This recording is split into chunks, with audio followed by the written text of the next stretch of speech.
मैं अपने गुरु महादेव के चरणों में कोटि कोटि प्रणाम करता हूँ। साहब श्री हरिंद्रानंद जी के चरणों में प्रणाम करता हूँ। आप सभी को मेरा प्रणाम है। आज आपको एक छोटी सी ऐसी कहानी सुनाता हूँ जिसे सुनकर आपको ये विश्वास होगा कि अगर आप अपने गुरु महादेव पर विश्वास करते हैं तो हर पल हर क्षण वो आपकी रक्षा करते हैं। एक बार एक राज्य में एक राजा को पुत्र नहीं होता था, तो वो बहुत परेशान था कि मैं बूढ़ा हो जाऊंगा तो मेरा राजपाट कौन देखेगा। तो उसने अपने क्षेत्र के एक तांत्रिक से बात किया और तांत्रिक ने रास्ता बताया कि एक ऐसा परिवार खोजिए जिसका 14 साल का बच्चा हो और वो बच्चा ईश्वर में बहुत विश्वास रखता हो और उसके परिवार की रजामंदी से वो आपको दान दे, उस बच्चे का दान आपको कर दें, आप उसको बलि देंगे तो आपको संतान की प्राप्ति हो जाएगी। ऐसा ऐलान हुआ कि जो भी अपना ऐसा सात्विक बच्चा मुझको दान करेगा तो मैं उसको उसकी गरीबी दूर कर दूंगा। बहुत खोजने के बाद एक परिवार बहुत गरीब था, बहुत ज्यादा गरीब था, तो उन्होंने बोला कि ठीक है, मेरे 3 बच्चे हैं और एक मेरा बच्चा है 14 साल का, वह पूजा पाठ में लगा रहता है, तो आप इसको ले जा सकते हैं।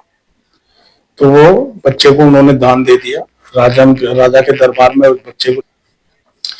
तो बच्चे ने राजा से कहा कि राजन, मेरी कुछ आखिरी इच्छाएं हैं, अगर आप उसे पूरा करने दें तो आप उसके बाद आप मेरे को बलि दे सकते हैं। तो राजा ने बोला ठीक। तो उसने तो रेत मंगवाया, बहुत सारा रेत का 4 घर बनाए। घर बनाकर 3 घर को उसने लात मार के तोड़ दिया और चौथे घर को छोड़ दिया। और फिर राजा से बोला कि अब मुझे आप बलि दे सकते हैं, मेरी आप बलि दे सकते हैं।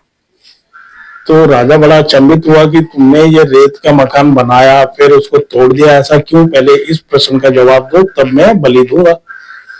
तो उस बच्चे ने बताया कि पहला घर मेरे माँ बाप का था, जिन्होंने मुझे धन के लालच में दान कर दिया, इसलिए मैंने वो पहला घर तोड़ दिया। दूसरा घर मेरे रिश्तेदारों का था, जिन्होंने मेरे माँ बाप को रोका नहीं इस काम के लिए, इसलिए रिश्तेदारों का घर भी तोड़ दिया। तीसरा घर राजन आपका था। आप राजा होते हुए भी आपकी जिम्मेदारी होती है कि अपनी प्रजा की रक्षा करें, लेकिन आप ही बलि देने के लिए मुझे लाए हैं, तो मैंने आपका घर भी तोड़ दिया। तो राजा ने पूछा ये चौथा घर किसका है? तो उसने बोला ये चौथा घर मेरे भगवान का है, अब ये देखना है कि वो मेरा साथ देते हैं कि नहीं। ये बातें सुनकर राजा बहुत प्रभावित हुआ, उसका मन बदल गया और उसने कहा कि मैं बलि नहीं दूंगा और इसी बच्चे को मैं गोद लेता हूं, आप यही मेरे राज्य का राजकुमार होगा। और ये कहानी साबित करती है कि अगर आपका विश्वास अपने ईश्वर पर है तो वह ईश्वर किसी न किसी माध्यम से आपकी रक्षा जरूर करता है और आपको इतना कुछ दे सकता है जो आपने कभी विचार भी ना किया हो।